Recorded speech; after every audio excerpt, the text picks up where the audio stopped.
Hey guys, today we're gonna be doing epic phone comparison of every phone I have in my collection. So this is gonna be a comparison of like every iPhone I have, every Android I have. And we're just gonna see how they compare to each other via cameras, durability, strength, and just overall how they fare to one another. So we start with the iPhone 2G. It's crazy how during this time most phones look like this. Giant ugly plastic keyboards, just ugly phones. And then like slide to unlock, just everything just worked. Like it was all user friendly, user intuitive. The web browser worked just fine, and it was just a good phone for the time, 2007. So in 2008, we get the iPhone 3G.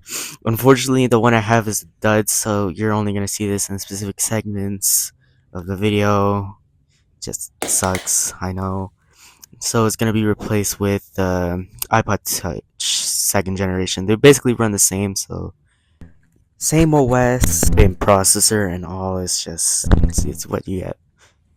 With and then in 2009 you get the iPhone 3GS. It's slimmer, it's more sleek, it runs faster, runs the internet a little bit better. iOS 3 is what it came out with, and finally had video recording capabilities.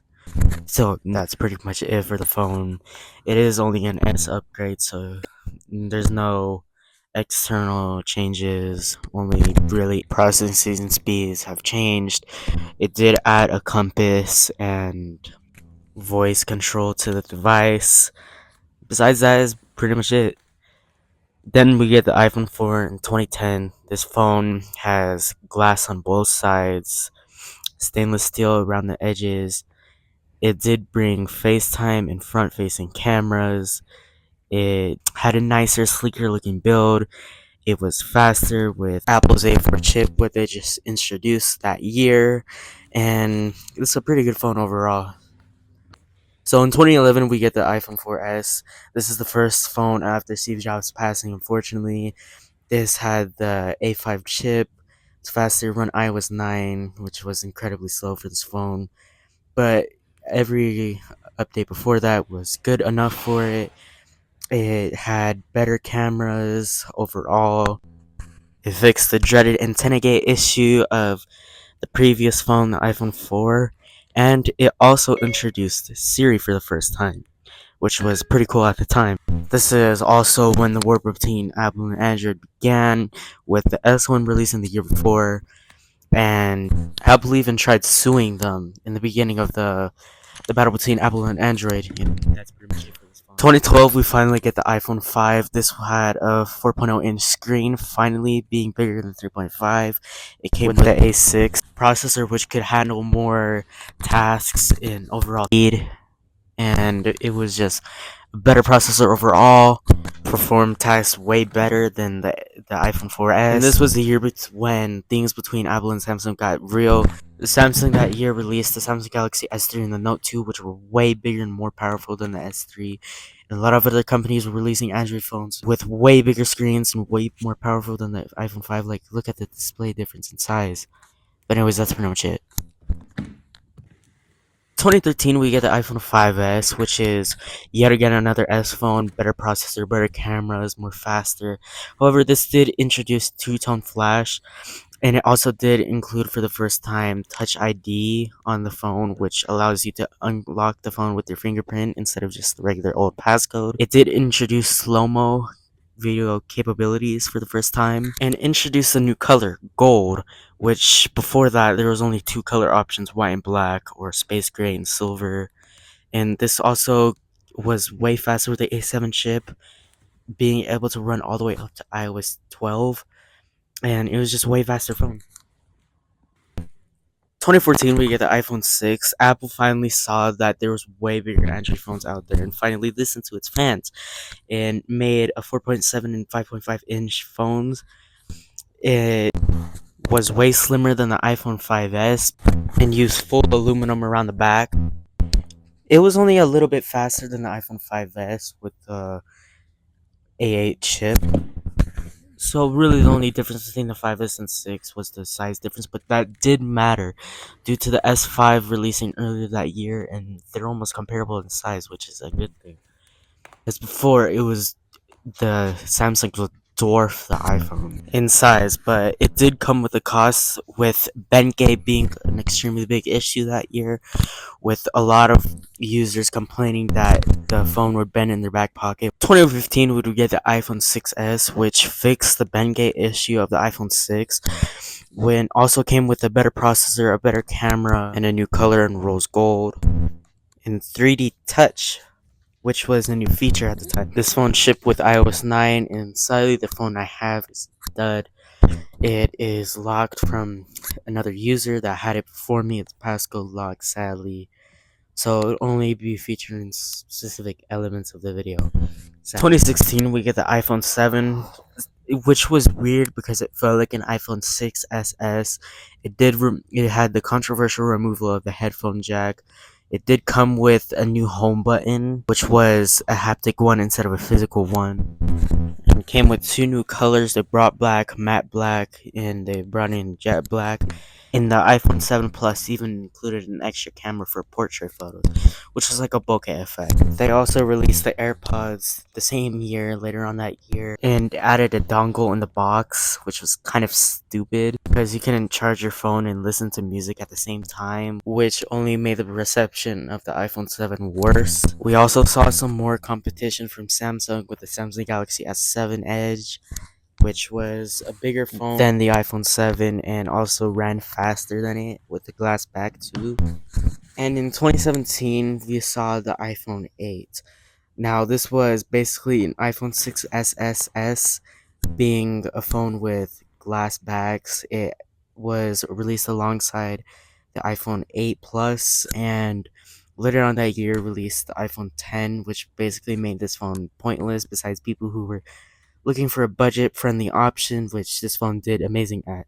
This phone was glass on all surfaces except the sides, which were aluminum, now allowing capability of wireless charging, obviously. And besides a couple of minor tweaks from the 7 and 7 Plus series, didn't really add much besides. In 2020, we got the iPhone SE2. This was basically an iPhone 8 with the 813 processor. Unfortunately, the phone I have is a dud. It is disabled from another user, sadly. So this will only be featured in, you guessed it, certain segments of the video. It's sad to say, but this is the newest phone I have in this collection. With me showcasing all of the phones, I think it's time to start the tests, and we're gonna start it with a boot up test. So we're gonna start all of these. I tried to time this as best as I could so that they could boot up at the same time, and we're just gonna see which one turns on first.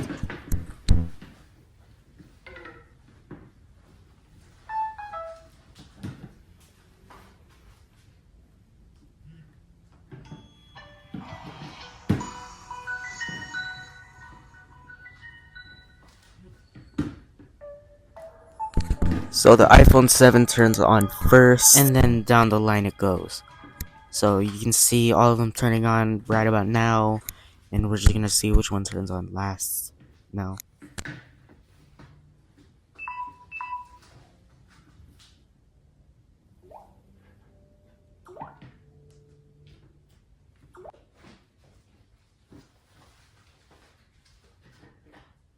And so the Samsung Galaxy S3 turns on last.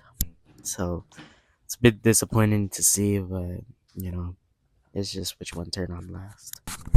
And now we get into the boot down section. We're just gonna see which one turns off last. And the iPhone 2G is the first one to turn off last. And then the Galaxy S3 is the last one to turn off. So now we get into speed tests. We're about to see which device loads an app the fastest. This is important because in the day-to-day life, speed matters like all the time. It might not seem like much, but it adds up. So we're starting up now, and the Samsung Galaxy Prevail loads it the fastest. And then we just go down the line, and the Samsung Galaxy is the one to load slowest. So now we got sounds, like which phone is the loudest overall.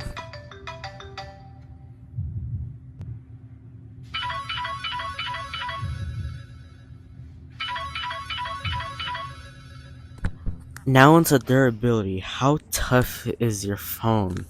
I feel like nowadays most people are gonna have a case on their phone, but let's say if you don't. So this is the iPod Touch first generation. It basically runs the same as the iPhone 2G, and it fared okay in my drop test. Like, it didn't fare terribly. Like, it fared good. It still works to this day, even after all the drops. It works perfectly fine. Like, I think it fared decently in the drop test. Now we have the iPhone 3G. This phone fared terribly. Like, it did not fare good in the drop test at all. Like, it was awful. There's cracks all over, and even in the original video, like, it didn't fare well. Like, it was just not good. It did not fare well. Cracks all over. It's just bad. You can see how badly the back is falling apart. It's just a piece of crap. Now we got the iPhone 3GS. This fared okay, although the drop test was extremely long time ago. I did do a bend test on it, which is why the back is missing. It fared okay, way better than the 3G in the original video, because the 3G was falling apart, like, into pieces. This phone fared okay. It was alright, and it was now the iPhone 4 fared terribly. Like, it did not fare well. Like, in this video, like this specific 4, I did the 4 many times, but in this 4 specifically, the back fell off, the front was popping out, and it was only after a few drops where it started cracking. Like, it was ridiculous.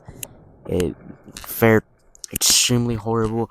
What I've noticed is that the S phones typically tend to fare better than the regular phones, but this phone was by far in the worst condition. Screen is all falling apart, back is missing, like, it's terrible. Compared to the S1, which the back isn't even broken in any way, it's only the front. It fared decently in the video that it was in. No, like, extreme damage, like, no chunks. Only, like, cracking on the front, which isn't even as bad as the four in that video.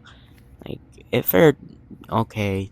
Compared to the 4 that I had in my hands just a second ago, it was bad. Now we got the iPhone 4S. This phone by far fared the best. It's in the best condition out of all of these phones, minus, like, another phone that I'm about to show in a second. This phone still completely works. Like, it works perfectly fine. Yes, there's chunks missing from the drops, but besides that, it still works perfectly fine. When it drops, I did drop it like a couple extra times that I don't show here, but it did fare decent, fared as good as it could. And I originally thought this phone was toast, but when I turned it on, I was shocked to see that it worked as good as it could. And it's only one of the only phones that I have that still works that I did a drop this on. Next, we got the iPhone 5. This phone once again fared terribly. The screen fell off during the drop test. The back is completely shattered, and as you can see in this segment right here, there's literally glass flying out of it.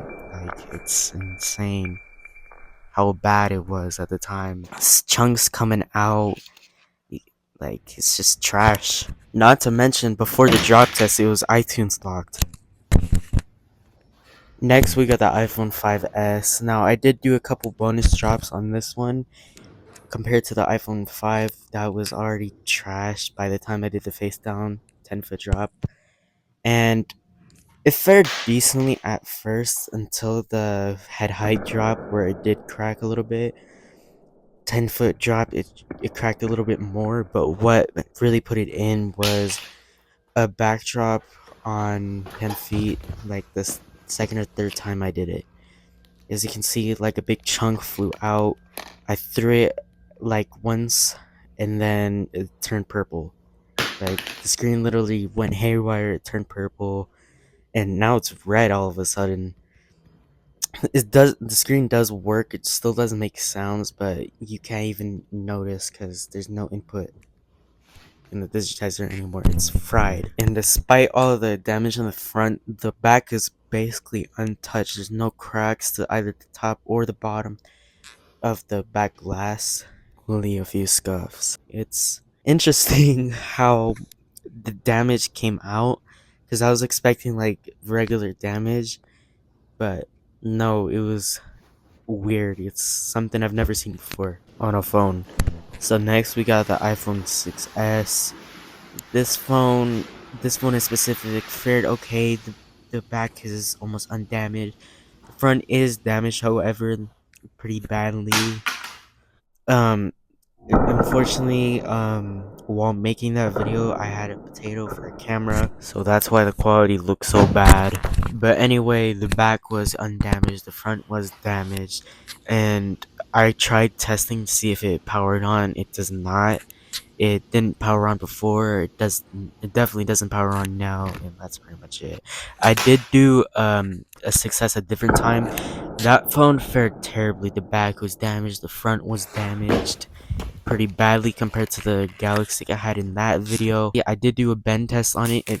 It bent like butter. It bent pretty easily.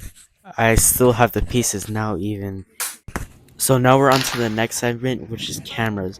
You don't want to miss that good moment of that double rainbow or that sunset. I mean, cameras have become so important in our daily lives. It's insane. So we're gonna do a photo with every phone. So we start off with the iPhone 2G. Pretty grainy footage.